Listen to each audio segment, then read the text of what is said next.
What's up, YouTube? USMC Vet here. Hey guys and gals, we're doing a simple quick look at this new auger that we purchased to put in some posts. We put in a fence. This is the Southland earth auger, 43 cc. Approximate depth to the knuckle here is 2 feet. So if you dig the hole down to the knuckle, is 2 feet. It's spring loaded, so if you grab something, it'll probably bog down before you grab something enough to twist that spring right here.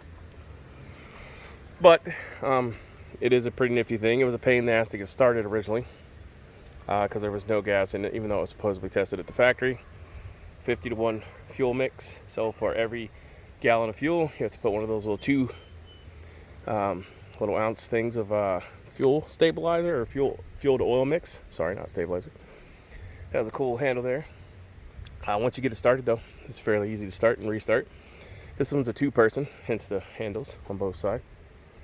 I would suggest that if you purchase this, you get to buy an extension, which allows it to stand a little taller, but also allows you to not have to bend over as it digs down as far. So you'll have to bend over 2 feet, and that'd be a pain in the ass if you had a lot to do. So that's what we're doing today.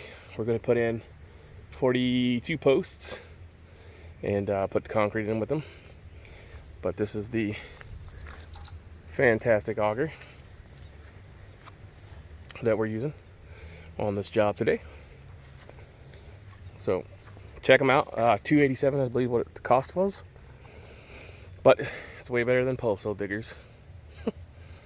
All right, guys and gals, thumbs up, thumbs down, bitches, moans, complaints, leave them in the comment section below. I'm Irish USMC Vet.